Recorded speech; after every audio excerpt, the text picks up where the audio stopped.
Olá, meus irmãos, graça e paz. Estamos aqui em mais um dia do nosso devocional no livro de Tiago, né? Então vamos juntos abrir a nossa Bíblia no capítulo 1, no versículo 19 até o versículo 27. Hoje nós vamos ler aqui nesse texto também, né? Porque o livro de Tiago, como eu falei no início, nos chama muito a praticar aquilo que nós sabemos, a praticar a palavra, a ter a palavra como não somente na nossa mente, né, mas nas nossas mãos, nas nossas ações, na nossa vida. Então vamos ler juntos o versículo 19. Entendam isso, meus amados irmãos, estejam todos prontos para ouvir, mas não se apressem em falar, nem em se irar. Então aqui Tiago nos dá o segredo de vencermos a nossa língua e a nossa ira, né?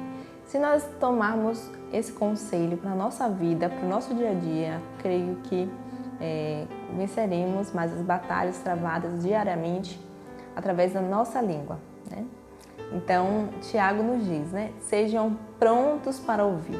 Devemos estar prontos a ouvir a quem está ao nosso redor. Devemos estar prontos a ouvir os nossos amigos, nossos colegas, nossos irmãos. Devemos ser prontos a ouvir. Do mesmo modo, nós devemos ser tardios a falar. Por isso, nós temos 2 ouvidos e uma boca. E tardios para se irar. Se a gente tarda a falar, a gente também tarda a se irar. Então, nós precisamos tomar cuidado com a nossa língua, com a ira também que é gerada no nosso coração. Nesse ponto aqui, eu queria chamar a atenção de vocês para uma questão. Algumas vezes, né, nas redes sociais, eu tenho visto assim algumas pessoas exaltarem a ira de Pedro, né?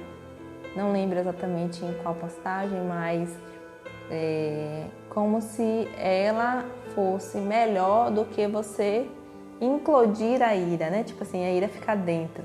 Na verdade, meus irmãos, os 2 comportamentos são pecaminosos, os 2 comportamentos são errados.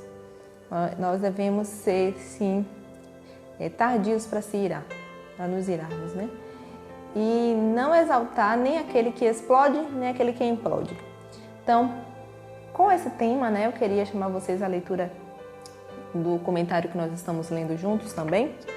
E na página 38 tem um ensinamento muito importante, que eu acho que é muito relevante para o nosso tempo agora e que irá nos desafiar a entender essa questão da ira, né? Vamos cá, vamos ler juntos. Há 2 perigos com respeito à ira. Primeiro, a explosão da ira, ou seja, o temperamento indisciplinado. Segundo, a implosão da ira, ou seja, o temperamento encavernado. Uns atacam e quebram tudo à sua volta enquanto estão irados. Outros guardam a ira e levam-na para o seu interior. Mas essa fera enjaulada destrói tudo por dentro, a saúde, a paz e a comunicação com Deus e com o próximo. As 2 são pecaminosas, tanto você reagir quebrando tudo por fora, ou quanto você guardar arrasando tudo por dentro. É pecado, tem que ser tratado de forma com muita sabedoria e sempre tardio em irar-se. Vamos lá, vamos continuar aqui nesse comentário. Precisamos aprender a lidar com nossos sentimentos. Um indivíduo temperamental provoca grandes transtornos na família, no trabalho, na igreja e na sociedade. Muitas pessoas tentam encobrir seus pecados dizendo que são sinceras, que não levam desaforo para casa, que depois de explodirem tudo volta à normalidade. O problema é que na explosão de ira elas jogam estilhaços para todos os lados. Alguém que não tem domínio próprio fere e machuca quem está ao seu redor. Por outro lado, o congelamento da ira é um mal terrível. Há muitos que ficam como um vulcão em efervescência. Estão em aparente calma, mas as lavas incandescentes lhe queimam por dentro. A mágoa produz grandes transtornos. Onde ela prevalece, reina a doença e Satanás acaba levando vantagem. Então nós devemos entender, meus irmãos, e levar a nossa ira diante do Senhor. Resolver as nossas questões, os nossos problemas de forma madura, de forma bíblica, de forma clara. E não exaltar a ira, nem aquela que explode, nem que implode. Nós não devemos colocar em primeiro lugar o nosso conforto de dizer o que a gente quer para o nosso irmão, né? Sem levar em consideração as feridas que nós podemos causar na alma desses irmãos e dessas pessoas que estão ao nosso redor. Então, o seu bem-estar em desabafar de qualquer jeito, né, sem sabedoria, ele não deve estar superior, né, colocar em superioridade o seu conforto, rebaixando a dor do seu irmão. Então, nós devemos amar sempre o nosso próximo como a nós mesmos, né? E cuidar com aquilo que nós causamos nas pessoas, através das nossas palavras, através da ira derramada, né? E daquela que fica dentro também. Porque nós iremos prestar contas diante de Deus de todas as nossas ações. Todas devemos levar isso em consideração. Não exalte a sua ira, não tenha como uma qualidade, mas coloque na cruz, diante da cruz, para que o Senhor te torne uma pessoa tardia a se irar. Nós precisamos muito, eu preciso muito, e a Igreja de Cristo hoje precisa muito, né? Ser essa pessoa longânima. Uma vez, um pastor disse que ser longânimo a gente poderia comparar a longanimidade, né? Que é mais do que a paciência, a como se fosse um mergulhador que está mergulhando lá o fôlego, né? E o fôlego acaba, mas ele quer continuar por mais alguns segundinhos, então ele pega aquele último fôlego que fica. Então, esse último fôlego é a longanimidade. Então, nós precisamos ser longânimos em nossas relações. Esse é o mandamento de Deus, fará bem para a nossa alma e para os nossos irmãos. Vamos continuar. A ira do homem não produz a justiça divina. Portanto, removam toda impureza e maldade e aceitem humildemente a palavra que lhe foi implantada no coração, pois ela tem poder para salvá-los. Então, a nossa ira não vai produzir a justiça de Deus. Então, nós devemos confiar no Senhor e, por esse motivo, nós devemos remover a impureza e a maldade e aceitar humildemente a palavra. O que a palavra que Deus tem para nós, né? Através da palavra, nós devemos aceitar com humildade diante do Senhor, né? Pois essa palavra tem poder para nos salvar.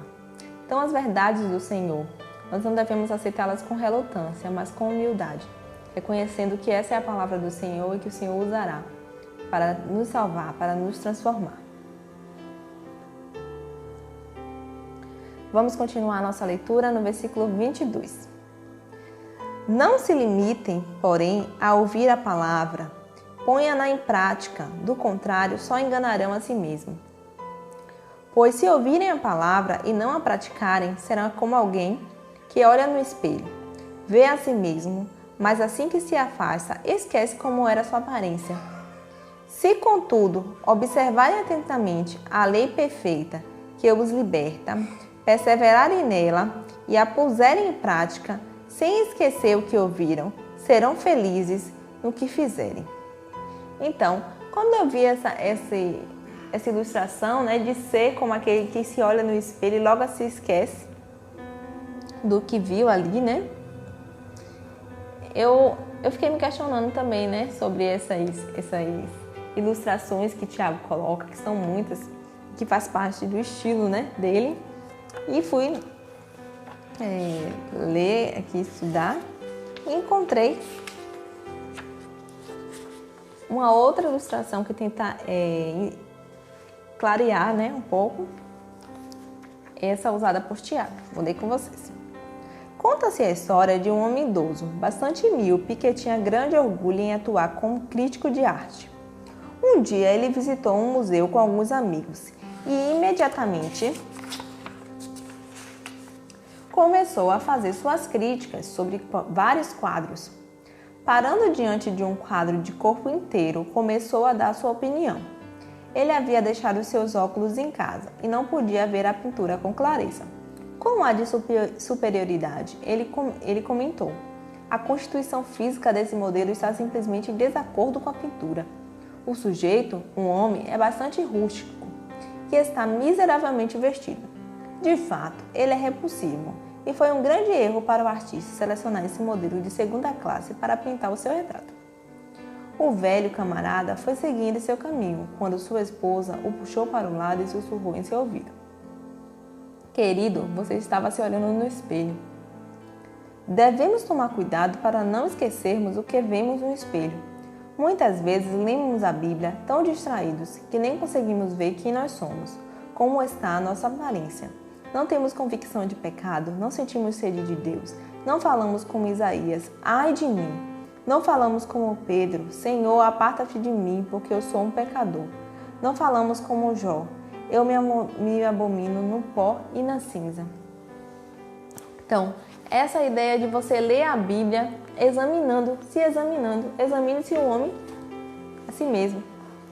E nós precisamos nos examinar. A palavra de Deus, ela é a espada que penetra o nosso coração e a nossa alma, né? Então nós devemos ler as Escrituras nos questionando e procurando mudanças. Não adianta você se olhar no espelho, ver que está todo bagunçado e sair logo se esquecer que você está bagunçado. Não é assim. Nós devemos nos olhar no espelho da palavra de Deus e colocar em prática o que a palavra diz. Logo no início, desse parágrafo, nós vimos Tiago falar. Não se limite, porém, a ouvir a palavra, ponha-na em prática. Isso é que falta em nós. Muitas vezes nós sabemos o que a palavra de Deus diz e não praticamos e fica por isso mesmo. Como se não tivesse nada está acontecendo de errado, né? Então, nós precisamos saber, está errado, vou consertar. Olhei no espelho da palavra de Deus, está errado, vamos consertar, né? Vamos orar, vamos buscar, vamos estudar o que a palavra de Deus diz sobre isso. Vamos buscar ao Senhor para que o Senhor trate isso na minha vida e eu vou lutar contra isso. Então, nós precisamos ser dessa forma, né? É um desafio para nós. Nós deveríamos observar atentamente a lei perfeita, que nos liberta. É a palavra que nos liberta, né? A verdade que é a palavra nos liberta.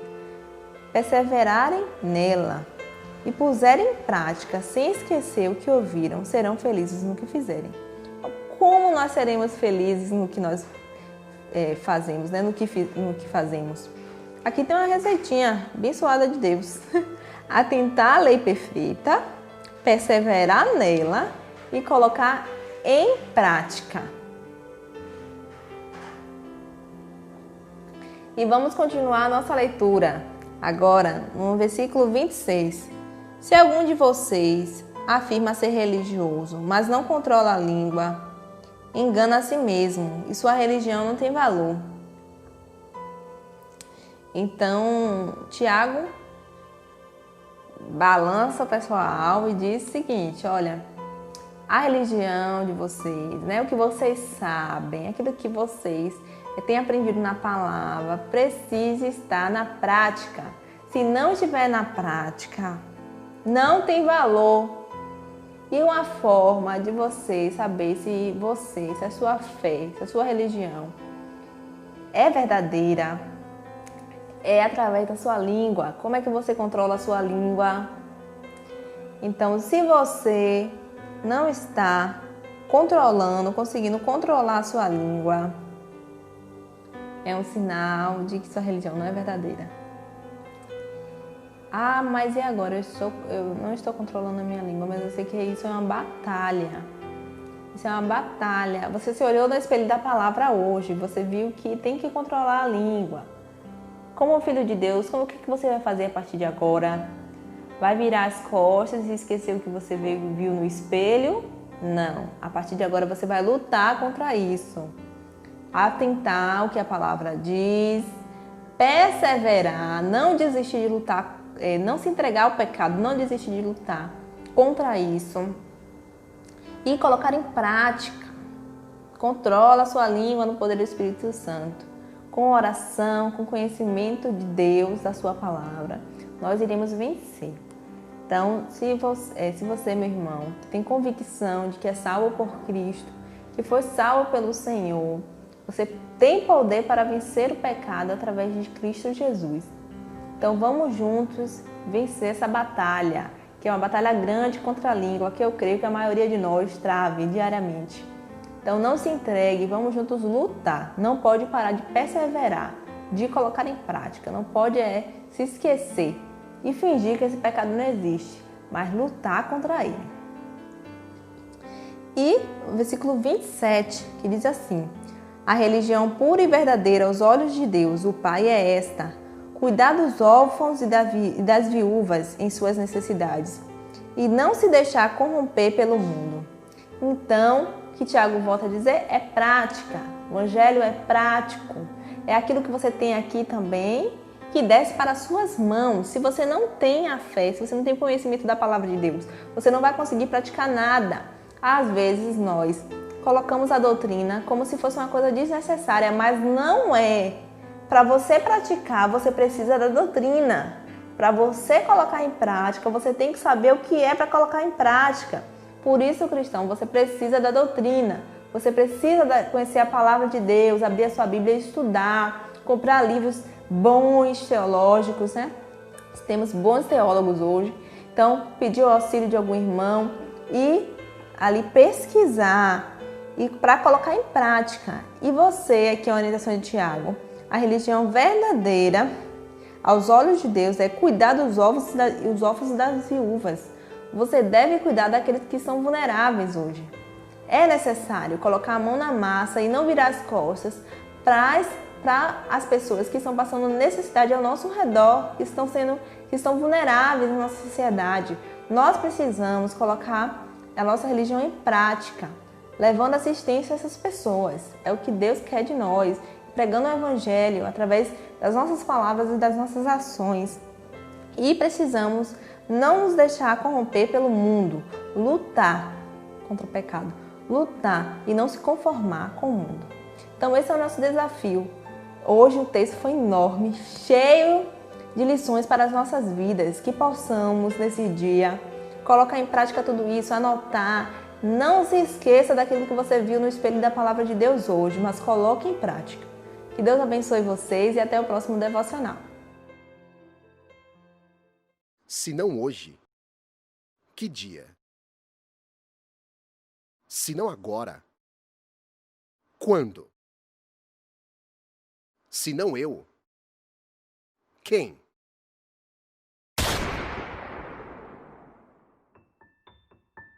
Nós não perdemos tempo. Cada minuto a mais de uma criança na pobreza é um desperdício de vida. Nós não falamos sobre o futuro. Nós forjamos o futuro no coração presente em cada família que servimos. Cada criança é única. Cada família é um mundo. Nós desbravamos e descobrimos novos caminhos. As antigas veredas do nosso sertão nos conduzem por toda parte. E se o sertão está em toda parte, nós estamos em todos os lugares em que ainda há crianças que choram. Nós mobilizamos pessoas. Nós acreditamos que em cada comunidade as pessoas certas já estão lá, sonhando e fazendo. Nós construímos relacionamentos transformadores com as pessoas certas. Tudo o que precisamos já está dentro delas. Nós acreditamos e seguimos em frente. Nós não resolvemos problemas, nós geramos valor. Nós não cuidamos de crianças, nós estamos transformando o mundo. Nós somos o CAD.